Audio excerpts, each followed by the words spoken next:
پیارے طلباء کرام، آج جو ہم سبق شروع کر رہے ہیں یہ کتاب النکاح سے ہے، ہدایہ شریف کے اندر۔ ہدایہ کی جو ترتیب ہے وہ صاحب ہدایہ نے کچھ یوں رکھی ہے کہ پہلے صاحب ہدایہ نے عبادات محضہ کو ذکر کیا ہے، یعنی جو محض عبادات تھی ان کا ذکر پہلے فرمایا ہے، جیسے نماز ہے، روزہ ہے، حج ہے، زکوٰۃ ہے۔ پھر ان کو ذکر کرنے کے بعد صاحب ہدایہ نے نکاح کو ذکر کیا ہے کہ نکاح یہ من وجہن عبادت بھی ہے اور من وجہن یہ معاملات میں سے ہے۔ پھر اس کے بعد جو معاملات محضہ ہیں جیسے بیوع وغیرہ ہے، ان کا ذکر سب سے آخر میں انہوں نے اپنی کتاب کے اندر فرمایا ہے، یعنی معاملات کا ذکر سب سے بعد میں ہے۔ تو یہ جو نکاح ہے یہ من وجہن عبادت بھی ہے۔ عبادت اس طرح ہے کہ فرمایا گیا کہ نکاح کرنا یہ نوافل میں مشغول ہونے سے بہتر ہے۔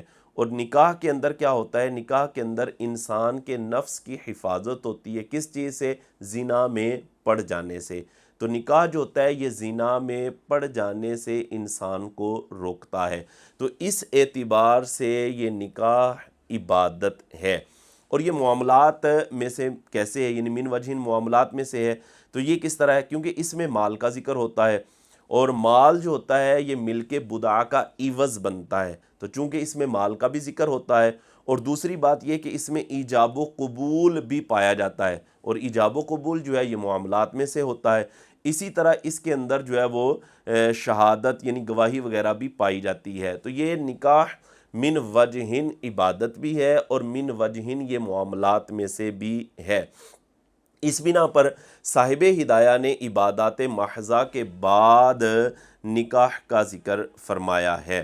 نکاح کے ویسے بہت سارے فضائل ہیں، قرآن شریف کے اندر بھی اس کے فضائل کو ذکر کیا گیا ہے، اسی طرح احادیث کریمہ کے اندر بھی نکاح کے فضائل کو ذکر کیا گیا ہے۔ جیسے حضور علیہ الصلوۃ والسلام کا ایک فرمان ہے، فرمایا النکاح من سنتی فمن راغب عن سنتی فلیس منی۔ اور اسی طرح ترمذی شریف کے اندر ایک حدیث بیان کی گئی ہے، فرمایا 4 چیزیں رسولوں کی سنت میں سے ہیں، ان میں پہلی چیز ہے حیا کرنا، دوسری چیز ہے خوشبو لگانا، تیسری چیز ہے مسواک کرنا، اور چوتھی چیز ہے نکاح کرنا۔ تو یہ انبیاء کرام اور رسولوں کی سنت میں سے ہے۔ اور یہ جو نکاح ہے یہ ایک ایسی چیز ہے یا ایک ایسا عمل ہے کہ جو شروع سے ہی چلتا آ رہا ہے، یعنی حضرت آدم علیہ السلام سے لے کر اب تک اور پھر قیامت تک، بلکہ یہ نکاح والا معاملہ ختم نہیں ہوگا، یہ جنت میں بھی رہے گا، یہ کبھی بھی ختم نہیں ہوگا۔ یعنی ایک ایسی عبادت ہے جو مسلسل چلتی آ رہی ہے اور یہ ختم نہیں ہوگی۔ اور علماء فرماتے ہیں کہ 2 عبادتیں ایسی ہیں جو کبھی ختم نہیں ہوں گی، ان میں ایک نکاح ہے اور دوسرا ایمان ہے، تو یہ جنت کے اندر بھی رہیں گے، نکاح بھی اور ایمان بھی۔ نکاح کے حوالے سے جیسے کچھ فضائل میں آپ کے سامنے بیان کر چکا، اس میں صاحب ہدایہ فرماتے ہیں کتاب النکاح، نکاح کی کتاب۔ نکاح کا جو لغوی معنی ہے وہ ہوتا ہے دم۔ نکاح کا لغوی معنی کیا ہے؟ دم۔ اور پھر اس کو وطی کے معنی میں نقل کیا گیا، پھر وطی سے پھر عقد نکاح میں اس کو مجازن منتقل کر دیا گیا ہے، تو یہ نکاح کا معنی ہے۔ آگے فرمایا قول امام قدوری نے فرمایا النکاح ینعقد بالایجاب والقبول بلفظین یعبر بہما عن الماضی۔ فرمایا نکاح منعقد ہو جاتا ہے ایجاب اور قبول سے، بلفظین ایسے 2 لفظوں سے، یعبر بہما عن الماضی کہ جن کو ماضی سے تعبیر کیا جاتا ہو یا کیا گیا ہو ماضی سے۔ تو یہ صاحب ہدایہ عبارت لے کر آئے ہیں امام قدوری کی، فرمایا النکاح ینعقد، نکاح منعقد ہوتا ہے ایجاب اور قبول سے۔ ایجاب کسے کہتے ہیں؟ یہ سن لیجئے، ایجاب کہتے ہیں متعاقدین میں سے کسی ایک سے، متعاقدین یعنی جو عقد کر رہے ہیں ان میں سے کوئی ایک جو لفظ پہلے بولتا ہے یا پہلے جس سے لفظ صادر ہوتے ہیں، تو یہ جو پہلے لفظ صادر ہوئے ہیں ان کو ایجاب کہا جاتا ہے، اور جو الفاظ دوسرے شخص سے اس کے جواب کے اندر صادر ہوں ان کو قبول کہا جاتا ہے۔ اچھا، یہ جو متعاقدین میں سے پہلے شخص سے جو الفاظ صادر ہوئے ان کو ایجاب اس لیے کہا جاتا ہے کیونکہ یہ اس بات کے اعتبار سے یا نفی کے اعتبار سے اگلے بندے پر جواب کو واجب کر دیتا ہے۔ تو ایجاب کا معنی ہوتا ہے واجب کرنا، تو چونکہ یہ ایجاب دوسرے شخص پر یہ چیز واجب کر دیتا ہے کہ وہ چاہے تو اس کو قبول کرے، یعنی اس بات میں اس کا جواب دے، اور چاہے تو اس کا جواب نفی میں دے، اس اعتبار سے اس کو کیا کہا جاتا ہے؟ ایجاب۔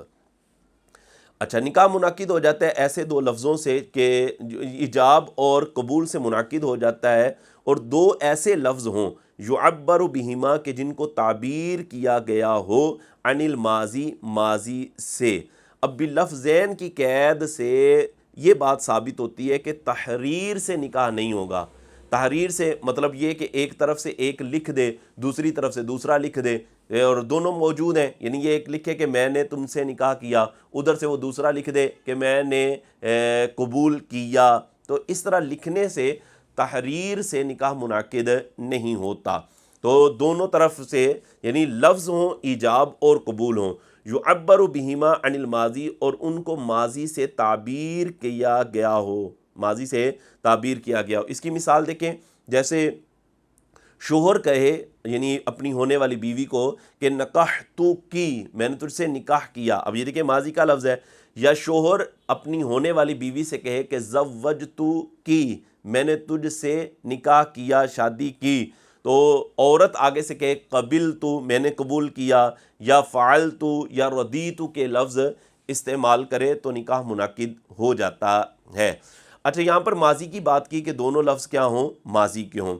اس پر دلیل فرماتے ہیں لِأَنَّ الصِّيغَةَ، لِأَنَّ سے اس بات کی دلیل دے رہے ہیں کہ دونوں لفظ ماضی کے ہوں گے تو نکاح منعقد ہوگا، لیکن آگے تھوڑی سی اس میں انہوں نے آسانی بھی پیدا کی ہوئی ہے کہ ایک طرف ماضی اور دوسری طرف مستقبل کے لفظ بھی ہوں تو بھی نکاح منعقد ہو جاتا ہے۔ بہرحال ماضی کے لفظ ہونا کیوں ضروری ہے، یہ ایک اعتراض اور اس کا جواب آگے صاحب ہدایہ پیش کرنے لگے۔ اعتراض یہ ہے کہ بھئی نکاح انشاء کے قبیل سے ہے، نکاح کیا ہے؟ انشاء کے قبیل سے ہے، اور انشاء کہتے ہیں ما لم یکن ثابت، جو چیز ثابت نہ ہو اسے ثابت کرنا، اس کو انشاء کہا جاتا ہے۔ لہذا نکاح ایک ایسے لفظ کا محتاج تھا جو صراحتاً اس پر دلالت کرے، یعنی انشاء والا اس میں معنی پایا جائے، حدوث امر فی الحال والا اس میں معنی پایا جائے، حدوث امر فی الحال والا۔ اور جب ہم نے لغت کو دیکھا تو لغت میں ہمیں ایسا کوئی لفظ نظر نہیں آیا کہ جو حدوث امر فی الحال والا معنی دے، کیونکہ ماضی کا جو لفظ ہوتا ہے یہ تو گزشتہ زمانے پر دلالت کرتا ہے، اور جو مضارع ہے اس میں جس طرح حال والا معنی پایا جاتا ہے اسی طرح اس میں مستقبل والا معنی بھی پایا جاتا ہے، یعنی مضارع جو ہے یہ صراحتاً حقیقتاً حال والے معنی پر دلالت نہیں کرتا۔ تو ضرورت اس میں پیش آئی کہ ایسا لفظ ہو جو ایجاب و قبول کے لیے بھی ہو اور اس میں حدوث فی الامر والا معنی بھی پایا جائے، حدوث فی الامر والا معنی پر وہ دلالت بھی کرے۔ تو اس پر معترض نے اعتراض کیا کہ جب لغت میں ایسا لفظ ہے ہی نہیں تھا کہ جو ایجاب و قبول کے لیے ہو اور اس میں حدوث فی الامر والا معنی بھی پایا جائے، تو پھر آپ نے صیغہ ماضی ہی کا چناؤ کیوں کیا ہے؟ صیغہ ماضی ہی کو آپ نے کیوں لیا ہے کہ اس سے نکاح منعقد ہو جائے گا؟ تو اس اعتراض کا جواب حضرت قبلہ شارح صاحب ہدایہ علیہ رحمہ نے، شارح سے مراد میں نے کہا صاحب ہدایہ ہے، شارح میں نے کہہ دیا تھا، تو حضرت صاحب ہدایہ علیہ رحمہ نے اس کا جواب یوں دیا ہے کہ صیغہ ماضی کو اگر دیکھا جائے تو صیغہ ماضی کو تو وضع کے اعتبار سے یہ ماضی اخبار کے لیے وضع کیا گیا ہے۔ کس کے لیے کیا گیا ہے؟ ماضی کو اخبار یعنی خبر دینے کے لیے وضع کیا گیا ہے، لیکن نکاح کی ضرورت کو پورا کرنے کے لیے اس کو انشاء کے معنی میں نقل کر لیا گیا ہے، اور ماضی کو انشاء کے لیے لیا گیا ہے صرف اور صرف کس لیے؟ ضرورت کو پورا کرنے کے لیے، کیونکہ اور کوئی لفظ ہے نہیں تھا تو اس ضرورت کو بھی پورا کرنا تھا تو ماضی کا لفظ لے لیا گیا ہے۔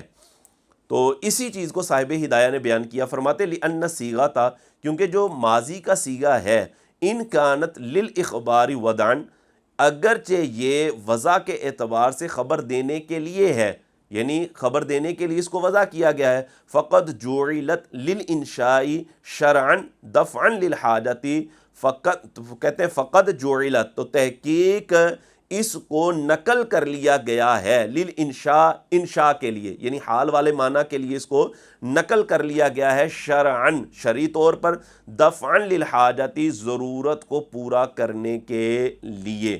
تو اس اعتبار سے یہاں پر ماضی کا لفظ جو ہے وہ بیان کیا گیا کہ دونوں لفظ ماضی کے ہوں۔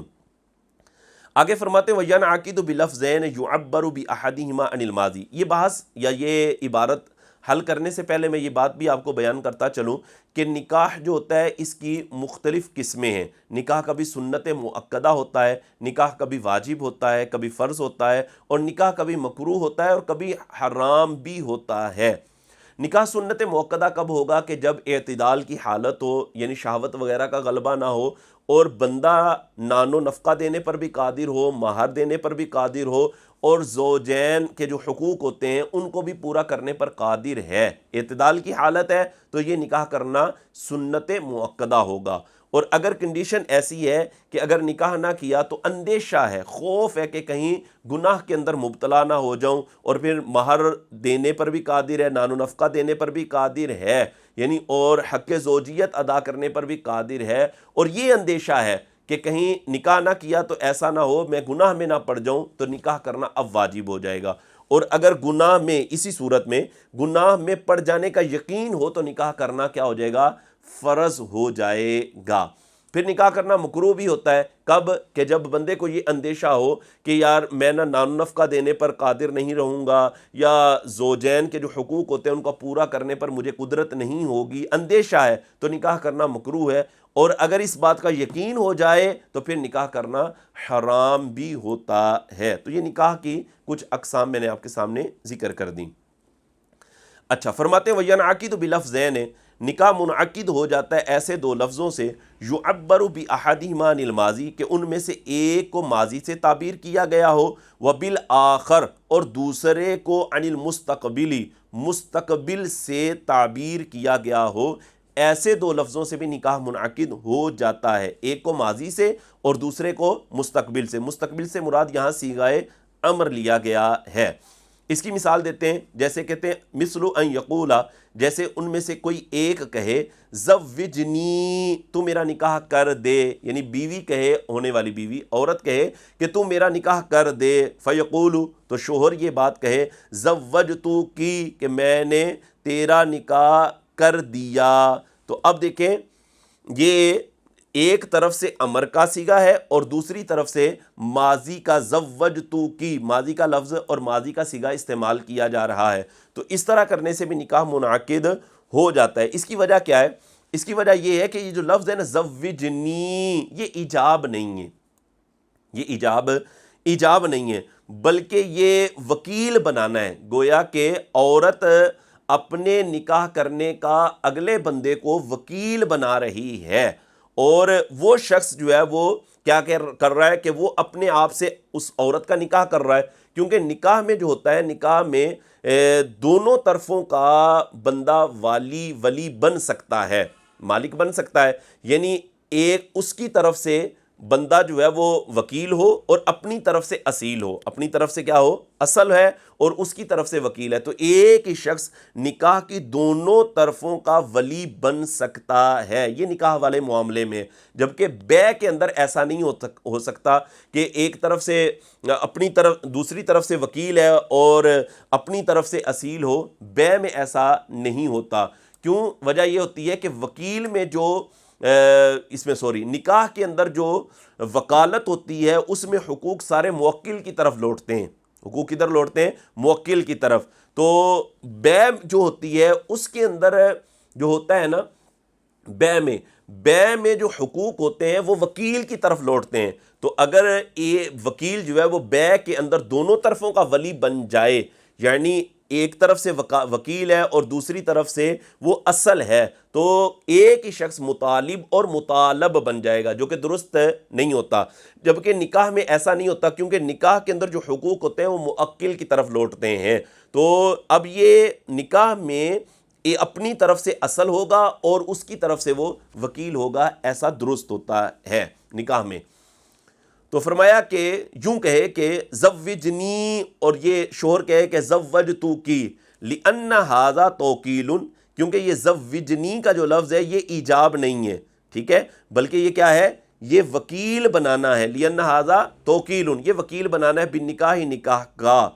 اور دوسرے کا جو قول ہے نا زوجتوکی، اس کے اندر ایجاب اور قبول دونوں ہیں، ایجاب بھی ہے اس میں، یہ اس کی طرف سے ایجاب کر رہا ہے اور اپنی طرف سے قبول کر رہا ہے۔ اور آگے فرماتے ہیں والواحد یتولی طرفی النکاح، کیونکہ ایک شخص جو ہوتا ہے وہ نکاح کی دونوں طرفوں کا ولی بن سکتا ہے، علی ما نبینہ انشاء اللہ، اس بنا پر کہ جس کو ہم انشاءاللہ آگے بیان کریں گے۔